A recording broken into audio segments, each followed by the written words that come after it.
Cinema గురించి business గురించి నిన్న ఒక ట్వీట్ చేశారు కదా.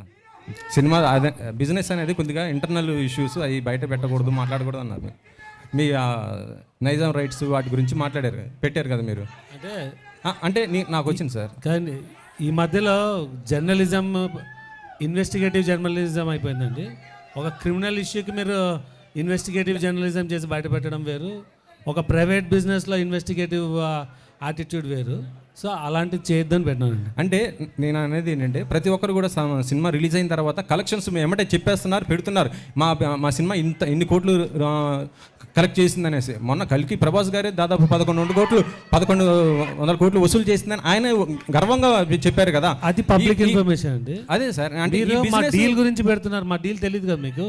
డీల్ గురించి కాదు సార్, బిజినెస్ గురించి చెప్పుకోవచ్చు. మీరు మా బిజినెస్ ఇంకా మేము ఏ రేటు క్లోజ్ చేసామో తెలియదు, ఏ ఏరియా క్లోజ్ చేసామో తెలియదు, మేము ఎంత చేయాలనుకున్నామో చెప్పకూడదు కదా. ట్రాన్సాక్షన్ ఇద్దరి మధ్య జరిగినప్పుడు ఒక్కళ్ళ ఇన్ఫర్మేషనే పెట్టొద్దు అనేది అంత తప్ప మీరు ఎందుకు పెట్టారని క్వశ్చన్ చేయాలి. మళ్ళీ ట్వీట్ చదవండి, మీరు ఎందుకు పెట్టారని అడగట్లా. అండ్ మీరు అన్నారు ప్రొడ్యూసర్స్ కలెక్షన్ చెప్తున్నారు, అది పార్ట్ ఆఫ్ పబ్లిసిటీ. పోస్టర్ మీద వేస్తున్నారు. అది ఈయన ఏమన్నా పెద్ద మాకు పోస్టేజ్ చేశాడా, ఇంత కంపేర్ ఫ్యాన్సీ రేట్ అని వేయలేదు కదా.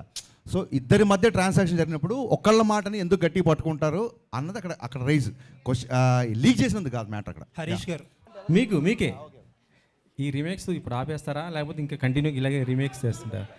సినిమాలన్నీ కూడా రీమేక్ చేస్తున్నారు కదా. మీకు రీమేక్ డైరెక్టర్ అనే పేరు సోషల్ మీడియాలో బాగా. Thank you for the complement. అన్ని బ్లాక్ బస్టర్ కొట్టారు మీరు. హిట్ సక్సెస్ గురించి కాదండి, హిట్ సక్సెస్ గురించి కాదు. Thank you for asking this. నేనే చెప్దాం అనుకున్నా, బట్ నాకు సరైన సందర్భం రాలేదు. ఒక సినిమా తీయడానికి ఒక నవల అవ్వచ్చు, ఒక కథ అవ్వచ్చు, ఒక పద్యం అవ్వచ్చు, ఎక్కడో వచ్చిన ఒక పేపర్లో ఒక న్యూస్ అవ్వచ్చు, ఏదో ఒకటి ఇన్స్పిరేషన్ ఉంటుంది. దీని నుంచి ఒక సినిమా ఫామ్ అవుతుంది. మీకు తెలిస్తే సీతారామయ్య గారు మనవరాలు చతురా విప్లవాలు ఆ రోజుల్లో వచ్చిన ఒక కథ, ఒక చిన్న కథ నుంచి 3 గంటల సినిమా చేశారు క్రాంతి కుమార్ గారు. సో ఒక సినిమాకి లేదా మనం ట్రైన్లో వెళ్తున్నప్పుడు ఎవడో మనకు తగిలిన ఒక క్యారెక్టర్ అవ్వచ్చు, లేదా ఎక్కడో సిన్సియర్ పోలీస్ ఆఫీసర్ అవ్వచ్చు, లేదా మీలాంటి సిన్సియర్ జర్నలిస్ట్ అవ్వచ్చు. సో ఒక సినిమా తీయడానికి ఒక క్యారెక్టర్ కానీ ఒక వస్తువు ఏదో ఒకటి ఇన్స్పిరేషన్ ఉంటుంది. నా ఉద్దేశం ఏంటంటే ఒక సినిమా తీయడానికి ఇంకో సినిమానే ఎందుకు ఇన్స్పిరేషన్ అవ్వకూడదని. అండ్ కమింగ్ టు రీమేక్ అంటారా, నిజంగా నా సినిమాలు దబంగ్ చూసి, గబ్బర్ సింగ్ చూసిన వాళ్ళు, జిగర్ తండా చూసిన వాళ్ళు ఇతను రీమేక్ అని అన్నాడు అనుకోండి, వాళ్ళ సినిమా పరిజ్ఞానం బట్టి నేను జాలి పడతాను తప్ప నేను దాన్ని పెద్ద సీరియస్గా తీసుకోను. హరిశంకర్ గారు సినిమాలో సత్య ఉన్నాడు, కమీడియన్ సత్య. అవునండి. అంటే తను one of the best comedian. అవునండి.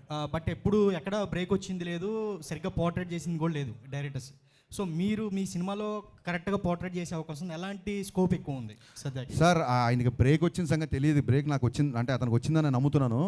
అతని డేట్ల కోసం నేను చాలా ఇబ్బంది పడాల్సి వచ్చింది. సో డెఫినెట్గా ఆయనకు పెద్ద బ్రేక్ వచ్చినట్టే. ఆల్రెడీ ఆయన చాలా బిజీగా ఉన్నాడు. ఈ సినిమాలో ఫస్ట్ హాఫ్లో Satya is one of the highlights అని మాత్రం చాలా కాన్ఫిడెంట్గా చెప్పగలుగుతాను. చాలా మంచి క్యారెక్టర్ చేశాడు. I'm a huge fan of Satya. Harish Shankar గారు